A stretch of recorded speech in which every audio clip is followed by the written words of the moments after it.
Euzu billahi mineşşeytanirracim. Bismillahirrahmanirrahim.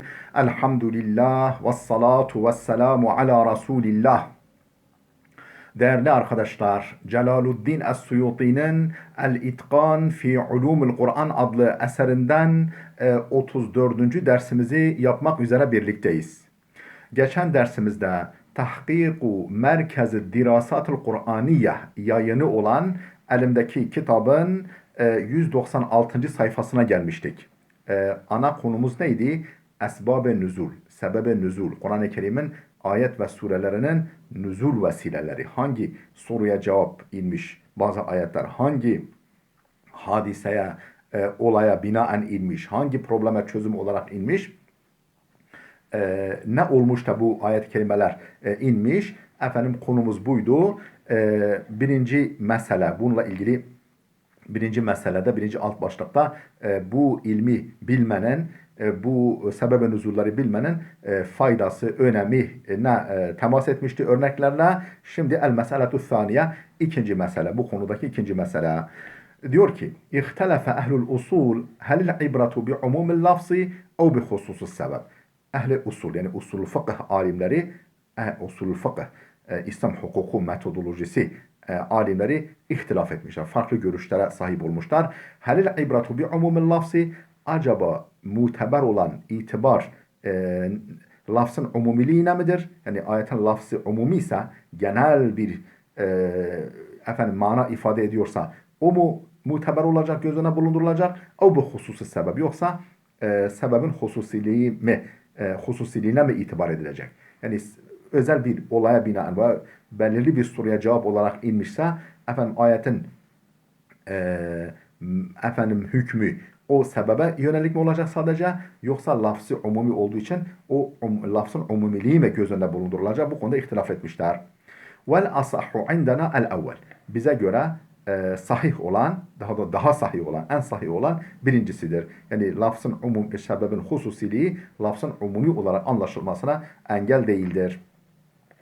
Muteber olan lafzın umumi olduğudur. Vakat nezaret ayatun fi esbabin. Nitekim birçok ayet kelimeler birçok sebepler hakkında inmişler.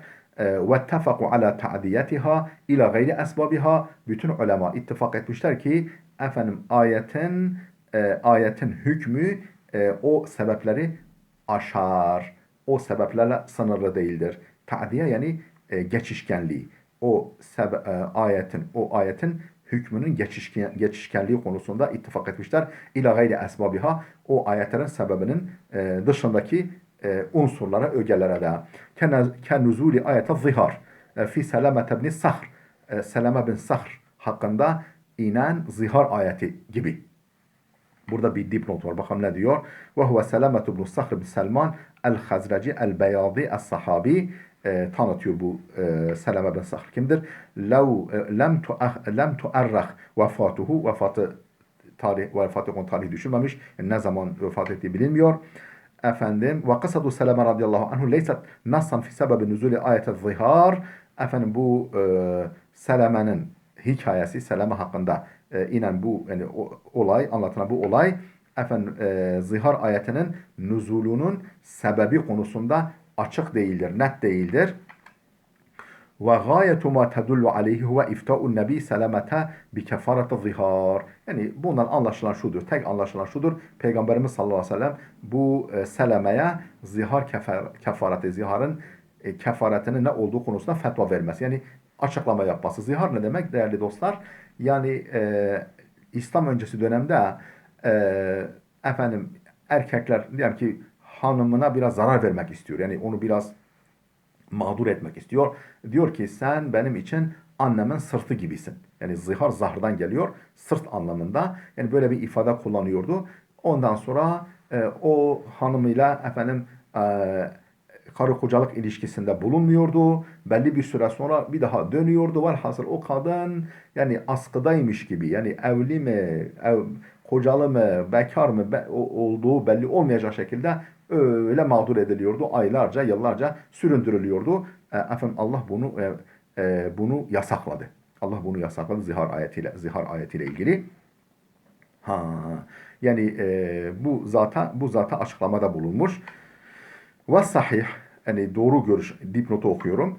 Sahih olan enne ayet-el zihar nezelet fi hadiseti Evs ibn Samit ma'a zavcihi Havla binti Tha'lebe. Sahih olan bu ayetin Seleme hakkında değil de, tamam Seleme ya da bilgi veriyor bu ayeti kullanarak Hazreti Peygamber bu ayetten hareketle, ama sahih olan şudur ki zihar ayeti efendim Evs bin Samit'in hanımıyla olan problemi, bu zihar problemi hakkında indiğidir. Doğru olan budur.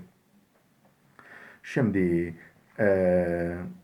واتفقوا على تعديتها إلى غيره كنزول آية الظهار ظهار آية النزول gibi في سلامة بن الصخر وآية li'an ayeti li'an ayeti hangisi oluyor? Efendim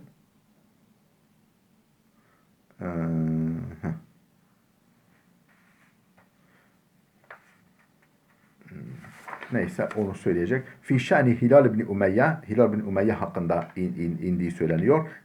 Li'an şu demek değerli dostlar. Bağışlayın, bir koca hanımının zina ettiğini görüyor. Görse mesela. Efendim o fiil esnasında görse şimdi başka, yani kendi hanımın dışındaki birisi ise olsaydı 4 şahit getirmesi gerekirdi. Yoksa iftira sopası cezası yerdi. Ama hanımı olunca efendim yani kanıtlayamadığı takdirde ne olacak? Efendim yani iftira sopası mı yiyecek, yani kazif dediğimiz yani zina iftirası cezasını mı çekecek, yoksa efendim onunla ömür boyu onu sineye mi çekecek? Yani biraz çok problem, zor bir durum gerçekten. Böyle durumlarda Cenab-ı Hak bir formül getirmiş. 4 defa yemin edecek. 4 defa yemin edecek. Li'an. Efendim diyelim ki yemin etti. Eğer kadın da bu işi yapmadığına dair yemin ederse boşanırlar. Kadı, yargıç onları boşar. Mahkeme onları boşar. Efendim ayrılırlar. Hiçbirisi ceza görmez. Çünkü ikisi de yemin etti. Efendim cezadan kurtuldu. Ama eğer erkek yemin etmezse, yani bu işi gördüğü halde yemin etmezse, o zaman iftira etmiştir. Sopa yer. Yemin ederse, kadın yemin etmezse, kadın demek ki suçu kabul ediyor. O cezası neyse onu görecektir. Yani Li'an ayeti Nur suresinde geçiyor. Efendim fi şa'ni Hilal bin Umeyye, bu Hilal bin Umeyye hakkında inmiş bu Li'an ayeti. Ve haddil qazfi fi rumati Ayşe'te, Hazreti Ayşe ya zina iftirasında bulunan, haşa böyle iftirasında bulunan kimselere kazıf cezası, yani iftira cezası yani Nur suresinde gene inmiş. İfk ile ilgili ayet. İfk büyük iftira demek. Hazreti Ayşe'ye yöneltilen büyük iftira. Efendim onların cezası konusundaki ayetler gibi.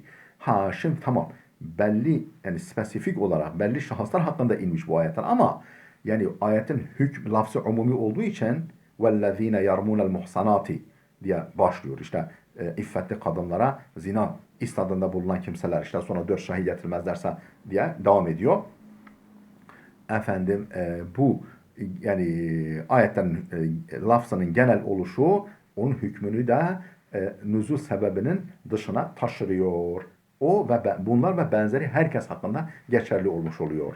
ثُمَّ تُعَدَّى اِلَى غَيْرِهِمْ efendim bunlar hakkında, öncelikle bunlar hakkındadır, ama daha sonra başkalarına da geçişkenlik sağlıyor. Yani başkalarını da kapsıyor. وَمَنْ لَمْ يَعْتَبِرْ عُمُومَ lafzi, lafzın umumiliğini, lafzın genel söylemini göz önüne bulundurmayan kimse, kâle şöyle der: خَرَجَتْ هَذِهِ الْآيَاتُ وَنَحْوُهَا لِدَلِيلٍ آخَرَى efendim كَمَا قُصِرَتْ آيَاتٌ عَلَى أَسْبَابِهَا اِتِّفَاقًا لِدَلِيلٍ قَامَ عَلَى ذَٰلِكَ خَرَجَتْ هَذِهِ الْآيَاتُ وَنَحْوُهَا, bu ve benzeri ayetler çıkmıştır. لِدَلِيلٍ آخَرَى, başka bir delilden dolayı. كَمَا قُصِرَتْ آيَاتٌ عَلَى أَسْبَابِهَا كَمَا قُصِرَتْ آيَاتٌ عَلَى أَسْبَابِهَا tıpkı bazı ayetlerin kendi sebeplerine indirgenmeleri gibi ittifakan li delilin kama ala zalika. Yani bu ayetler lafzı umumi ya, efendim diyorlar ki bazıları, efendim özellikle bunlar hakkındadır, ama başka bir delilden dolayı, yan bir delilden dolayı bunların dışındakileri de kapsar. Veyahut da efendim bazen lafız umumi olduğu halde sebep hususi olabiliyor. Bu hususi sebeple sınırlı tutulmasının yan bir delili, başka bir delili varsa o zaman da o sebeplere özgü kılınır. Kâle Zemahşeri fi suretil Humeze. Zemahşeri Humeze suresinde demiştir ki Humeze suresi konusunun tefsirinde yecuzu en yekune sebebu hasan vel va'idu ammen. Efendim mümkündür ki yecuzu caizdir yani mümkündür ki sebep hususi olsun. Sebebi nüzul hususi olsun. Der ki veylun li kulli humezetin lumeze. Yani bu belli bir şahıs hakkında inmiş olabilir. Ama vel va'idu ammen tehdit herkesedir. Benzeri herkesedir. Ona benzer herkesedir. لِيَتَنَاوَلَ كُلَّ مَنْ بَاشَرَ ذَٰلِكَ الْقَبِيحِ. O çirkin işi işleyen herkesi içine alsın diye. وَلِيَكُونَ جَارِيًا مَجْرَ التَّعْرِيض. Ve bu ta'riz yerine geçsin diye. Ta'riz. Yani kızım sana söylüyorum, gelinim sen anla. Ta'riz yani üstü kapalı bir şekilde söyleme. Yani o ve benzeri herkes. Yani kızına söylüyor ama yani duyması gereken herkes söylüyor. Yani duyuyor. Hani bizim atasözünde olduğu gibi kızım sana söylüyorum gelelim sen anla. Mesela bu tariz yani üstü kapalı bir ifade. Kultu derim ki Zemahşeri diyor ki derim ki ve minel adilleti daha doğrusu Suyuti diyor ki Zemahşeri'nin alıntısı bitti.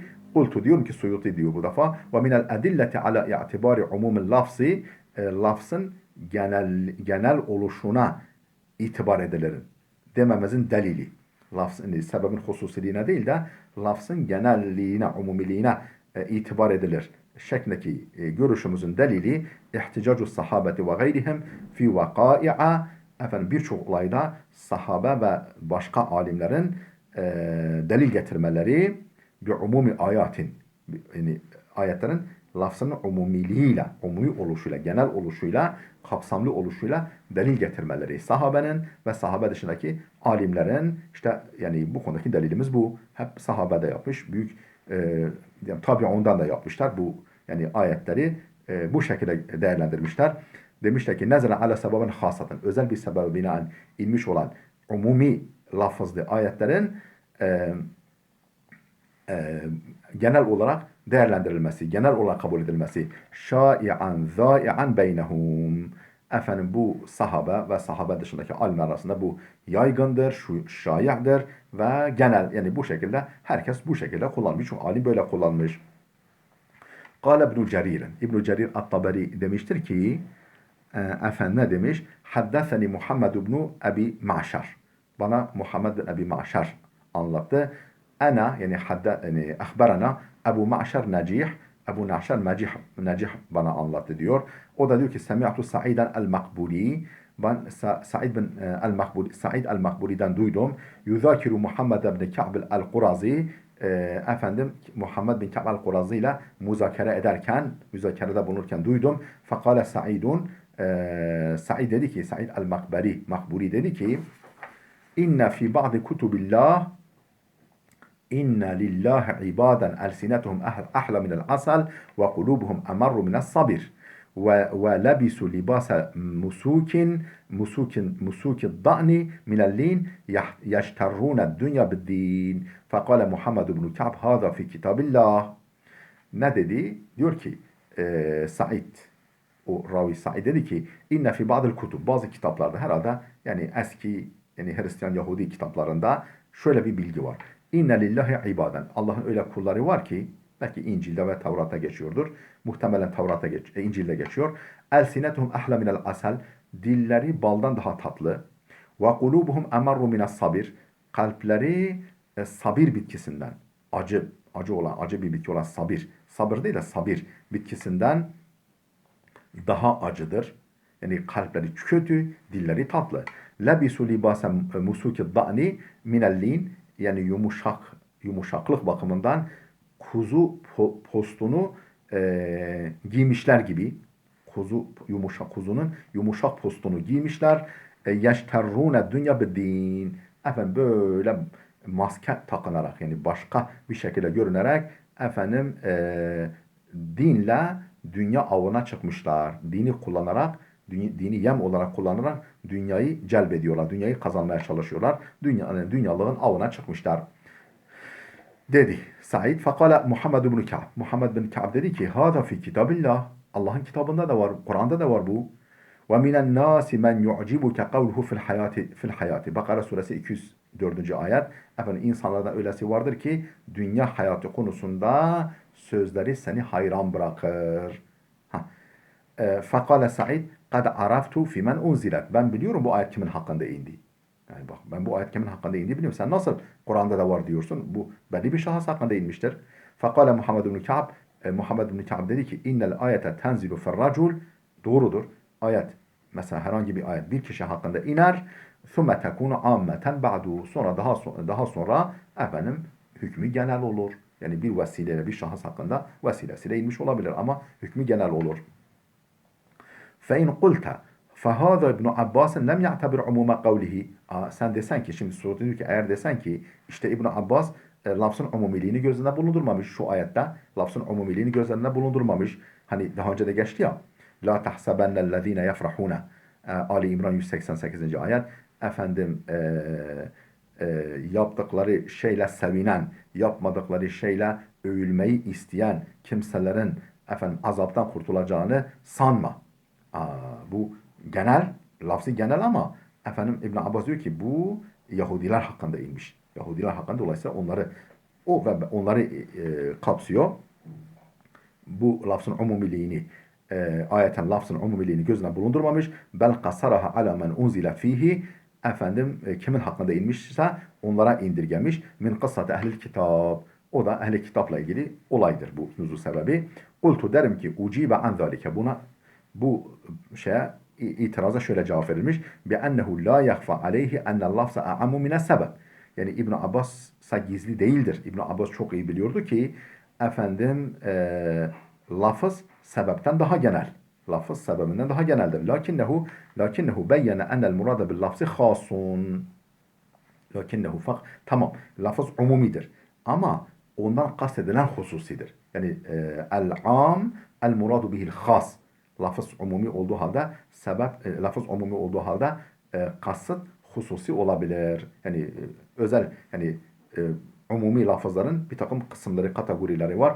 El-am el-bâki ala umumihi. Yani lafız genel ve genel olarak bırakılıyor. El-am el-mahsus lafız umumi ama başka bir ayetle tahsis edilmiş. Alanı daraltılmış. Bazı hususlar, ögeler kapsam dışı bırakılmış. Veyahut da el-am el-muradu bihil khas lafız umumi murad kastedilen hususidir. Ve naziruhu tefsirun nebi sallallahu aleyhi ve selleme az-zulme fi kavli ta'ala. Bunun bir başka örneği Peygamber sallallahu aleyhi ve sellemin şu ayetteki zulüm kelimesini, tırnak içinde zulüm kelimesini tefsiridir. Ne ile? Bir şirk. Zulmü, tırnak içinde zulmü şirkle tefsir etmiş. Neredeki? En'am suresi 82. ayet. وَلَمْ يَلْبِسُوا اِيمَانَهُمْ بِظُلْمٍ وَلَمْ يَلْبِسُوا اِيمَانَهُمْ بِظُلْمٍ Yani iman edip de sonra imanlarına zulmü katıştırmayanlar, karıştırmayanlar. En'am suresi 82 bu zulmü şirkle tefsir etmiş. Neredeki? Hangi ayetle? İnne şirke la zulmun azim. Hiç kuşkusuz şirk büyük bir zulümdür. Şirk büyük bir zulümdür.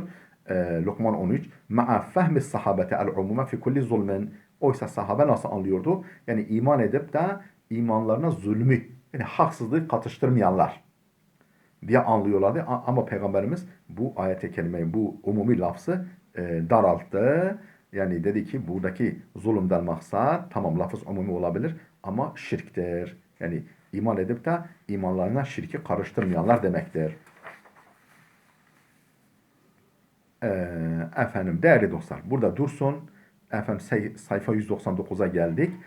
Burada dursun, videomuz oldukça uzadı. Gelecek dersimizde inşallah kaldığımız yerden devam edeceğiz. Allah'a emanet olun.